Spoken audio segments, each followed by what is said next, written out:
Selamat pagi, Moji Badi, menemani Anda sebelum beraktivitas. Today's Update hadir menemani Anda dengan ragam informasi menarik selama 30 menit ke depan. Bersama saya Syara Saprilia dan inilah Today's Update selengkapnya. Bangunan toko dua lantai di Banjarmasin ambruk, 4 orang di dalam toko sempat terjebak hingga berhasil diselamatkan oleh petugas. Di informasi lainnya, kebakaran di Taman Nasional Gunung Ciremai, Kuningan, Jawa Barat masih belum diizinkan. Warga khawatir karena api sudah mendekati area kampung penduduk. Sementara di berita lainnya, seorang anak balita berusia 3 tahun bersama 7 pendaki lainnya tersesat di Gunung Soputan Minahasa, Sulawesi Utara. Pendakian yang dilakukan pada malam hari diduga tidak didampingi pemandu yang berpengalaman. Di informasi selanjutnya, berkas Ferdi Sambo dan 4 tersangka lainnya dalam kasus pembunuhan berencana Brigadir Yosua akan segera diserahkan ke Kejaksaan Agung. Bila dinyatakan P21 atau lengkap, akankah istri Ferdi Sambo, Putri Chandrawati, akhirnya ditahan? 100 hari bekerja sebagai Menteri Perdagangan, Zulkifli Hasan mengklaim harga sejumlah bahan pokok kian stabil. Padahal di sejumlah tempat mulai dari harga ayam potong hingga tahu tempe yang menjadi makanan rakyat, harganya cukup naik. Mari segera beralih ke TV digital yang pasti lebih bersih gambarnya, lebih jernih suaranya, dan lebih canggih teknologinya. Khususnya bagi Moji Badi yang berada di Jabodetabek, bersiaplah. Siaran analog akan dihentikan mulai 5 Oktober 2022 pukul 24 waktu Indonesia bagian Barat. Pastikan TV Anda bisa menerima siaran digital atau cukup menggunakan set-top box untuk tetap bisa menyaksikan program-program seru tentunya dari Moji. Usai jeda berikut ini, Today's Update akan kembali hadir dengan informasi kawanan begal bersenjata tajam mencuri ponsel. Informasi saat lagi tetap di Today's Update.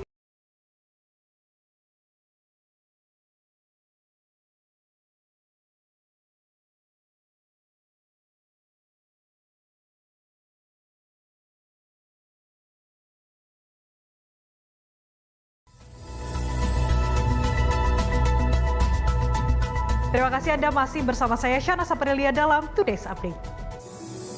Sekawanan begal bersenjata tajam yang beraksi di Jalan Kebon Baru, Semper Parang, Cilincing, Jakarta Utara yang terekam kamera pengawas. Salah satu pelaku bahkan melukai korbannya dengan senjata tajam.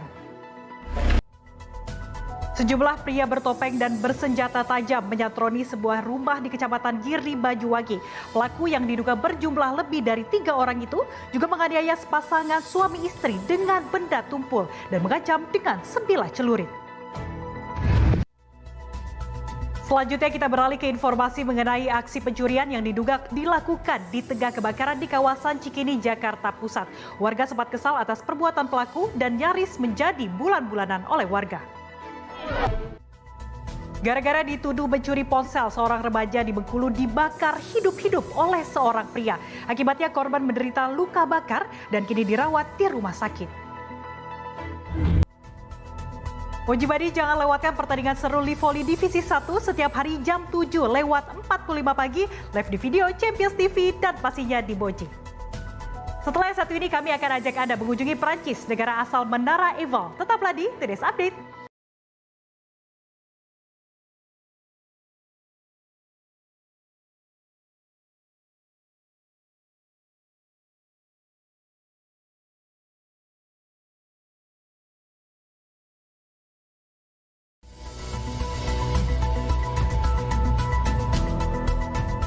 Terima kasih Anda masih bersama saya Syara Saprilia dalam Today's Update. Jelang berakhirnya bulan Safar, tradisi tahunan berlangsung di sejumlah daerah. Di Cirebon, warga berebut sedekah berupa uang koin bercampur beras yang dibagikan ke keluarga keraton. Dan berikut informasinya untuk Anda. Kita ke informasi lainnya, aktris dan model Pevita Pierce belakangan ini ramai diperbincangkan oleh netizen. Penampilan barunya yang berotot sukses menuai decak kagum publik di dunia maya. Selanjutnya kami akan ajak Anda mengunjungi negara pemenang Piala Dunia 2018, apalagi kalau bukan Prancis. Menara Eiffel masih menjadi magnet bagi turis dari berbagai belahan dunia. Cuaca pagi hari ini diperkirakan akan cerah berawan di wilayah Jabodetabek. Namun berbeda pada siang dan malam harinya, BMKG melaporkan adanya potensi hujan dengan intensitas ringan di beberapa titik ibu kota. Kemudian akan kembali cerah berawan pada malam harinya. Dan berikut perakiraan cuaca yang telah kami rangkum dari laman BMKG.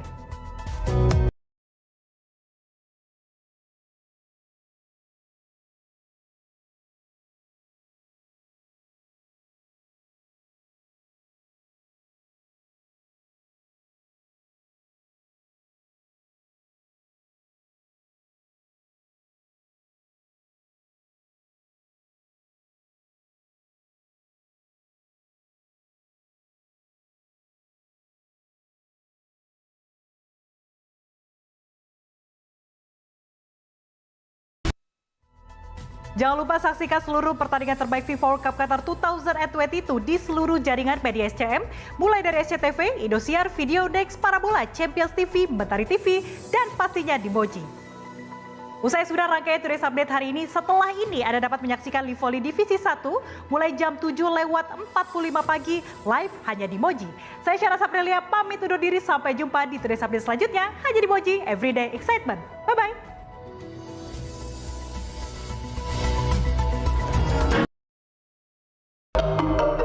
It's Moji.